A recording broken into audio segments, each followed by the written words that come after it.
Welcome to Bulgaria for what is a brand new addition to the World Rally calendar. With the Rila Mountains as a stunning backdrop, this will be the first tarmac test of the season.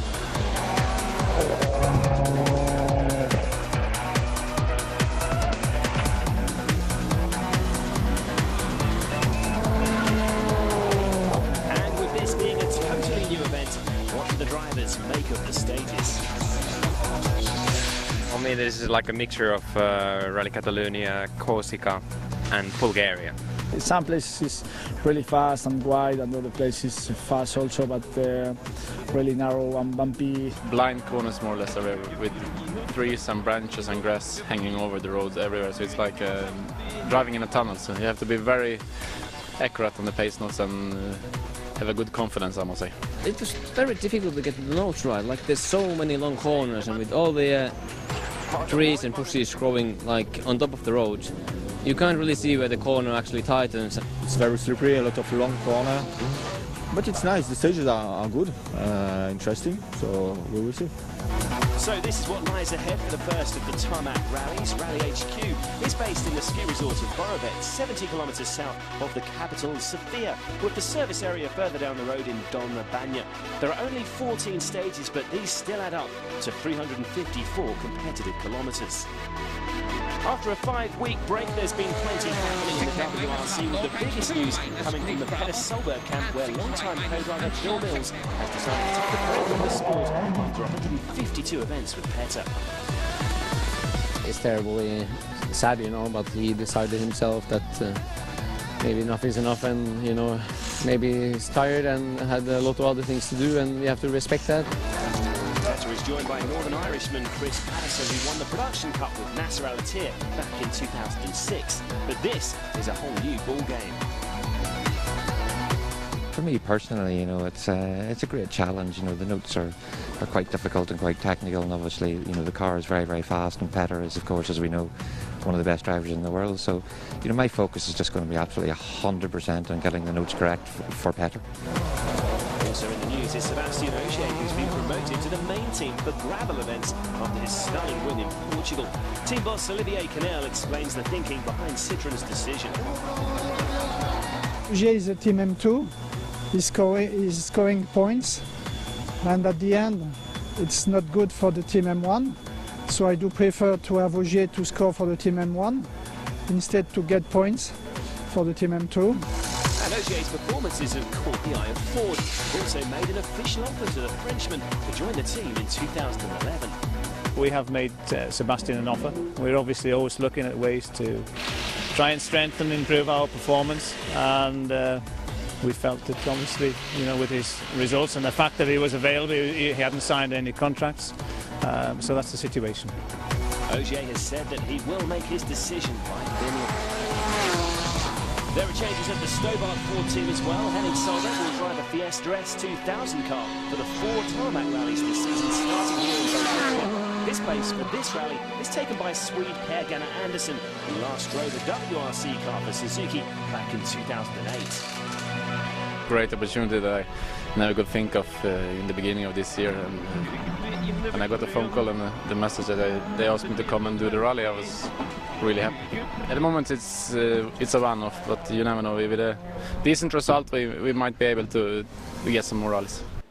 No PG Anderson on the leaderboard in the Drivers' Championship. These standings, of course, topped by Sebastian Loeb on 126 points. Man of the moment, Sebastian Ogier is second, 38 points behind. Mikko Hirvonen is the leading Ford on 76.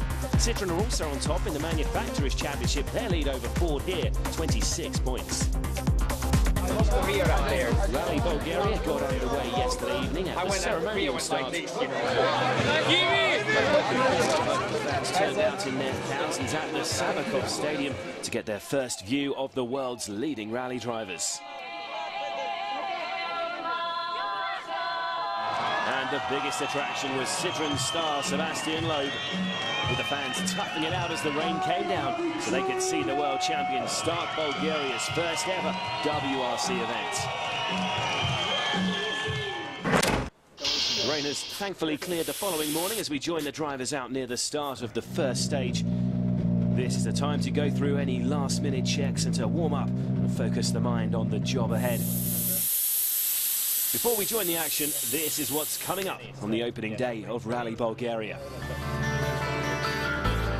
There are just 4 stages for the crews to negotiate. 2 in the morning that are repeated in the afternoon, but they are both long. Stage 1 and 3 is the longest of the rally at almost 32 kilometres. The start is fast with some very long corners. The road tightens in the midsection before opening out towards the end for a very fast finish. The bumpier stage 2 and 4 is a tale of 2 halves. The first sees the crews climb to over 2,000 metres, and this is followed by a very fast descent to the finish. For the first time in 2010 then, we're back on the black stuff. Sebastian Loeb is the overwhelming favourite on any tarmac event. He's first into stage 1, and in a regulation change, co-driver Daniel Eleanor's name is back alongside Loeb to the side of the Citroën. And the championship leader blasts his 300 brake horsepower machine into the Bulgarian countryside. Race track from off by Eleanor in this fast-flowing climb at the start of the Batak Lake stage. Similar to Rally Catalunya here, smooth load feeding the Citroën from corner to corner. And most of the stage right out after the overnight rain. All drivers have selected Pirelli's hard compound tyre. And after his first ever win in Portugal, it's Sebastian Ogier who's next into the stage. Still an unknown quantity on asphalt events. Ogier, that sign to the left there.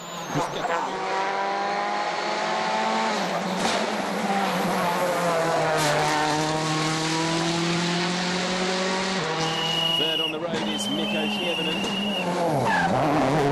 It's been a frustrating first half of the season for the Finnish star. Well, from Mikko's bumper cam, you can see what the drivers were talking about earlier. It's really difficult to judge the exit of the corners with so much vegetation around. Not entirely comfortable on asphalt, Mikko does actually enjoy the challenge of tarmac rallies and has been working hard to improve his driving skills on this surface.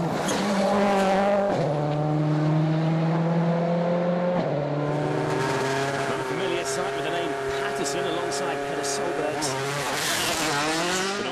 Is on his way, and for the first time in 152 events is competing without Phil Mills navigating. Chris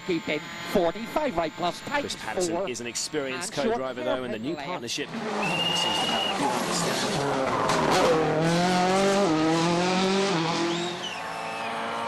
Up ahead in this long stage, meanwhile, Loeb is, as expected, excelling on his favourite surface. Well, let's take a look at virtual spectator to see how he's going at the split at 18.2 kilometres. He's the leader on the road. And Citroën are actually holding the first 4 places. The Fords of Mikko Kievinen and his teammate Jari-Matti Latvala well off the pace. Kievinen 11.8 seconds down, while Latvala is over 15 seconds behind at that point.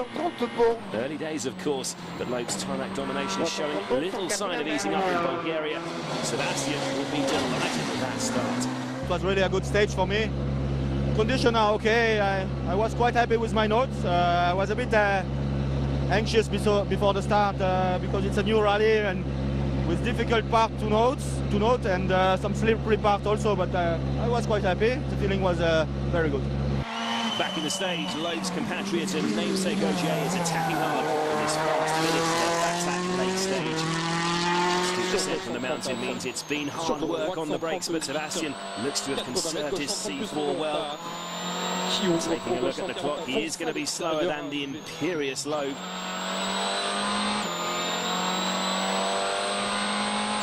9.1 seconds slower, in fact, but it's going to be tough for anyone to get close to that effort from the world champion. Mikko Kievinen, meanwhile, is pushing his Ford Focus RS hard through the last kilometre.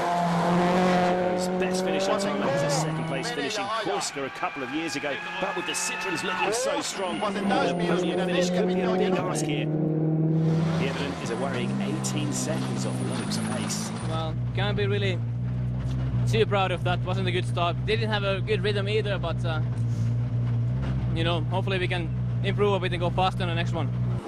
Nico sounding disappointed. Danny Sordo meanwhile is under pressure. Having been demoted to the Citroen Junior squad for gravel events, the Spaniard needs to produce on the 4 remaining tarmac rounds this season. And he's run Loeb close several times before on asphalt, but it doesn't look like he can match Loeb here in Batak Lake.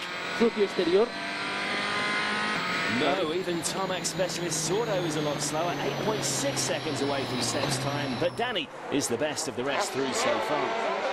Back with Solberg as he makes his way through the tricky descent towards the finish line. Slight left, opens 80. 4 left, half long times, 2 minus. The pace notes from new co-driver Chris Patterson, 50. Even more crucial than normal through these tree-lined roads. Very little markers for Petter to judge braking distances here. And opens 60. 6 left minus half long tightens, keep in 40. 4 right tightens, 2 It's a solid start for the new partnership 20. though. Solberg and Patterson, 2 left 4th fastest in stage 1. And opens 100. Kimi Räikkönen's tarmac debut has been eagerly anticipated, considering Kimi is one of the hardest circuit races on the planet. He doesn't disappoint. Räikkönen is 5th fastest, ahead of the Fords of Hirvonen and Matti Latvala. Another driver whose performance will be closely followed in Bulgaria is Petr Andersson. The former Suzuki driver has real potential, and although not at his best on tarmac, produces a solid 8th fastest time, which first out in full focus.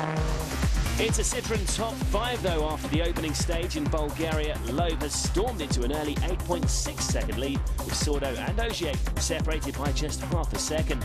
Kimi Räikkönen is in a fine 5th place ahead of 4 drivers Hirvonen and Latvala. So the Ford focuses have it all to do. Can Hirvonen and Latvala turn things around in stage 2? It's coming up.